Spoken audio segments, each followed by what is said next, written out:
The Atlantic Ocean was no longer blue, it was black with oil, fire, and sinking steel. Every sunrise brought another report. Another ship gone, another convoy destroyed, another 100 men lost to the cold. German U-boats had turned the sea into a graveyard. And for the Allies, time was running out. War is not just fought with bullets and bombs, it's fought with supplies. Every rifle, every tank, every loaf of bread had to cross the ocean. But the ships that carried them, the Liberty ships, took far too long to build. 230 days.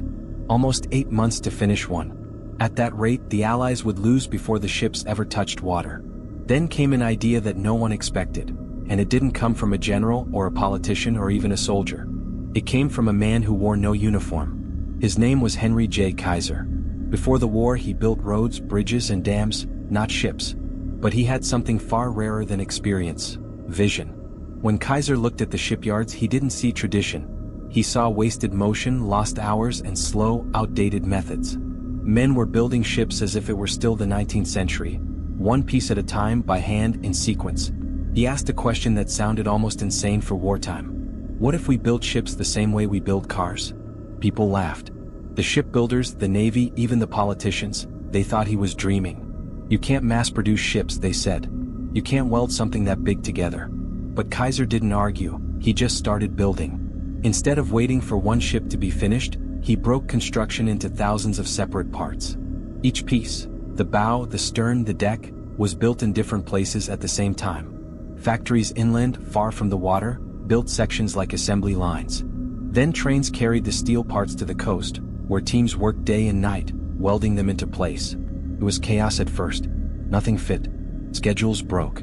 Tools failed. But Kaiser didn't stop. He pushed his teams harder, streamlined the process, rethought every movement. He used welds instead of rivets, faster, cheaper, and stronger. He introduced round-the-clock shifts, mechanized cranes, and a rhythm that felt more like a heartbeat than an operation. And then, it happened. In 1941, one ship, the Robert E. Peary, was assembled in just 4 days. What had once taken nearly a year now took less than a week. News spread like wildfire. Newspapers called it a miracle. But it wasn't a miracle. It was obsession, innovation, and sheer defiance of impossible.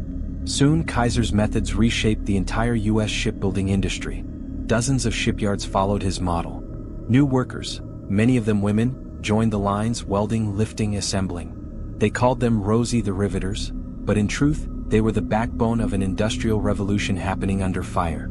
Every few days, another Liberty ship slid down the launchways into the sea. Each one carried tanks, trucks, medicine, food, and hope across the Atlantic. They were ugly, boxy, and slow, but they were alive, and they kept coming. For every ship the Germans sank, 2 more took its place. The Atlantic began to shift, from a hunting ground into a highway. The Allies were no longer bleeding supplies, they were flooding them. Convoys grew larger, stronger, unstoppable. By 1945, over 2,700 Liberty ships had been built, more than any other vessel class in human history. Each one a symbol of speed, resilience, and the refusal to surrender to fear. Henry Kaiser's innovation didn't just build ships, it built victory. He changed how the world thought about production itself. After the war, his methods inspired everything from aircraft factories to NASA's spacecraft programs. His vision, that massive things could be made quickly, efficiently, and collaboratively, became a cornerstone of modern industry. And yet, despite all that, his name rarely appears in textbooks. He didn't command armies and he didn't win battles. But he gave those who did the means to fight, and to win. History often remembers the men who fired the guns. But sometimes, the war is won by the man who built what the guns arrived in. In the shadow of battle, one civilian's impossible idea changed the fate of nations. And from the ashes of war, his legacy still lives. Every time humanity dares to say, "We can build faster, because the world can't wait." The success of Kaiser's Liberty ships was more than a headline, it was a signal. Across every continent, every military strategist, and every enemy spy, one truth became clear. The United States had unlocked something far more powerful than any weapon. It had weaponized production itself. Factories no longer slept. The echo of hammers replaced silence. The glow of furnaces painted the night sky red. Men and women worked side by side, racing against time and fear. Every hour counted, every mistake could cost a convoy, every rivet could save a life. The shipyards became living organisms, giant steel creatures made of labor, heat, and determination. And at their heart was a single philosophy: speed means survival. Even the engineers who doubted Kaiser began to follow his lead. He had done what no one else dared. He turned the impossible into routine. Where once a single launch was a cause for celebration, now hundreds took place each month. The seas began to fill with Liberty ships, identical silhouettes cutting through fog and salt water, carrying the future on their decks. But this industrial miracle came at a cost. The pace was brutal. Workers suffered burns, exhaustion, injuries, yet they kept working. There was a quiet understanding among them. If they stopped, someone overseas would die. They didn't wear medals, but their work was the front line. As the war dragged on, Kaiser's name became known in whispers among generals. He wasn't fighting with bullets, but with ideas. Every ship he built was another blow to Hitler's war machine. Germany's U-boats had been the predators of the Atlantic, their captains once arrogant and confident. Now their reports sounded desperate. Convoy numbers increasing, sinking rate dropping, supplies unending. They couldn't comprehend how the Allies were replacing ships faster than they could destroy them. But the answer was in those shipyards, in the rhythm of sparks and the roar of assembly lines. Kaiser had turned logistics into warfare. And in modern war, logistics wins. The Liberty ships were not beautiful. They were welded together, blocky, utilitarian, built to function, not to last. Many didn't survive the storms or the shells. But that was the point. They weren't built to endure, they were built to arrive. Their mission was simple: deliver. Deliver tanks to Normandy. Deliver food to London. Deliver hope to a world choking in chaos. Each launch carried not just cargo, but a message. You can bomb our cities, sink our ships, kill our men, but you can't stop us from coming. And they kept coming. By the time Berlin fell in 1945, Liberty ships had delivered over 75 million tons of cargo. They supplied every front, from the frozen Arctic convoys to the jungles of the Pacific. They fed armies, built airfields, delivered victory. Kaiser didn't stop at ships. He turned his mind toward hospitals, aircraft factories, housing, even medicine. He built the first health plan for workers, which would later evolve into an entire medical system that still bears his name, Kaiser Permanente. He believed that speed and innovation should serve not just war, but life. He once said, "Problems are only opportunities in work clothes." And he lived by it. When the war ended, the world looked at what he had done, and realized he had changed history without ever firing a shot. He had proven that imagination, when backed by courage, could shift the balance of global power. The Liberty ship program became a blueprint for every future industrial miracle. From skyscrapers to rockets, every modern production chain owes something to the man who refused to wait. Yet, like so many unsung heroes, Kaiser faded into the background of history. The soldiers came home, the medals were awarded, and the headlines moved on. But in the quiet corners of history, in the dry docks, the shipyards, the factories, his influence still whispers. Because innovation born in desperation never truly dies. It becomes part of who we are, the instinct to survive, to adapt, to push beyond limits. The war ended, but the world that came after was built on what Kaiser had created.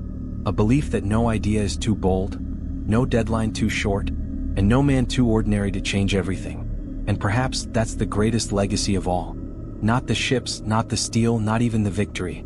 But the reminder that sometimes one person's refusal to accept impossible can reshape the course of the world. The Atlantic is calm now.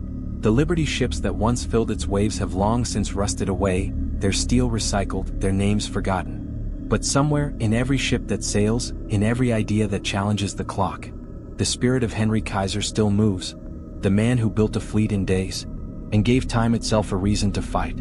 The world celebrated victory, but victory always leaves shadows. As the parades marched and flags waved, the shipyards fell silent. The sparks stopped. The hammering faded. The men and women who had built 1,000 ships looked at their empty hands, and wondered what was next. Many of them never saw the oceans they helped conquer. They had built lifelines, not monuments. And when the war ended, those lifelines were no longer needed. Factories closed. The smell of steel and oil was replaced by silence. The miracle that had saved the world had outlived its purpose. Some Liberty ships were sold. Some were scrapped. Others were left to rot in forgotten harbors, ghosts of an age that demanded everything from them and gave them nothing in return. But that's the truth about war. It doesn't just end when the shooting stops. It lingers, in the rusting metal, in the tired eyes of those who gave too much, in the dreams of builders who could never stop building. Henry Kaiser didn't stop either. He believed peace could be built just as fast as war. He turned his attention to rebuilding homes, cities, hospitals. The same urgency he used to build ships, he now used to build hope. And while the world forgot his name, his methods became the foundation of a new era.